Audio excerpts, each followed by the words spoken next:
So very good afternoon to all of you. Thank you so much for the opportunity.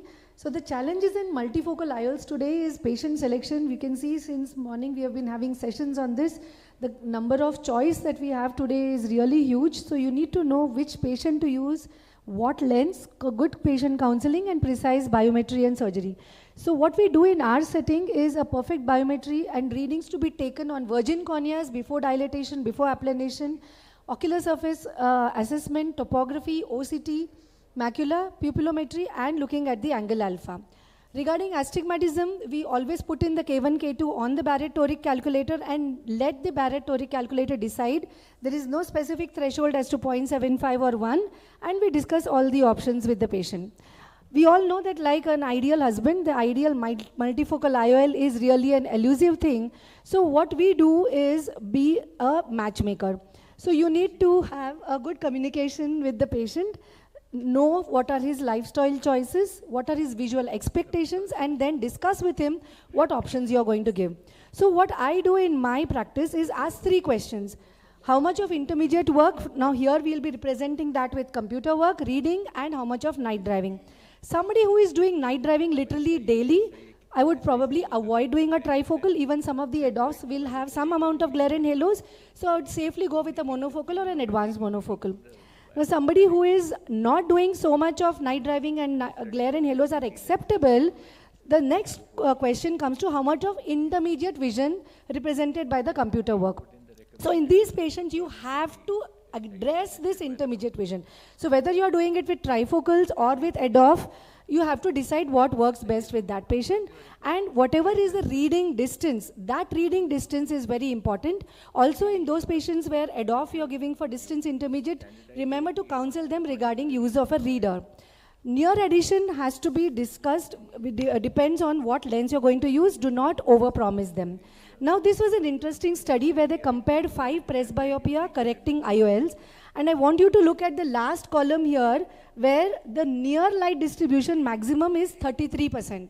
Now what if I tell you that you have a lens which has good distance, good near vision, preloaded, minimal rotation and minimal PCO? What we are talking about is the Vivenex Geometric family. So it has 2 lenses, the Vivenex Geometric and the Geometric Plus. What is the difference between the two? Let's see what is common between the two. First is the near ad is the same, 3.5, intermediate ad is the same, 1.75, and the central anterior 3.2 millimeter zone, which is diffractive. So in all these trifocal patients, not only your biometry, but your surgical precision is extremely important. Good centration of the lens. So this is a totally preloaded multi-cert technology, goes in very well with a 2.2 incision also. And you have to ask the patient to look at the light so that the centration is good, remove the viscoelastic from behind, and you have an excellent centered lens. Now this is how it is seen post-operatively. Important to look at here is the light purple line is the Vivenex Geometric, which gives excellent distance vision, and the dark purple line, as you can see for near, is very good. Now why is this, and why do we add these 2 complementary profiles?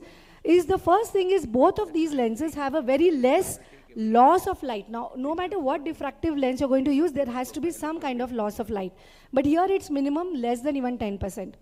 Now this, I'll remind you of that comparison of those 5 presbyopia correcting lenses. Here you can see the Geometric Plus has the second order, that is for near as high as 38.6, which is probably more than anything else that you can expect. And for distance, the Geometric gives almost 50%. So you have good distance and good near when you combine the two. So you use Vivenex Geometric in one eye and Geometric Plus in the other eye. So somebody would ask, when would you use Geometric Plus in both the eyes? When would you use pairing? So we have used Geometric also in both the eyes with very good results. But definitely near vision is something which all of us want, with mobiles being high on the use. So this, the dark line that you can see is a defocus curve where Geometric is used in one eye and Geometric Plus in the other eye. So you have a very high peak for distance and a very high peak for near when you're combining the two.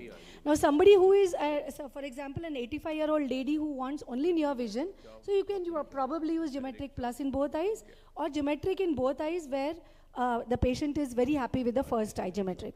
So these are the lenses that we have used almost 200 lenses, but these were more than 3 months post-op.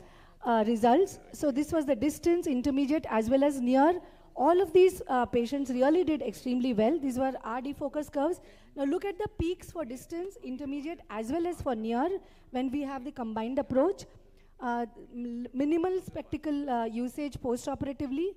Now, because they are diffractive, there were a few patients who had a little bit of photic phenomena, but they were extremely satisfied post-operatively. Important to note that the reading speed, especially when you are using geometric plus, even with a little low light, is good. Now here you can see to the left is the geometric, which has very good distance vision. To the right, the yellow graph is a good near vision. When you're comparing and combining both the two complementary profiles, you get good bilateral vision.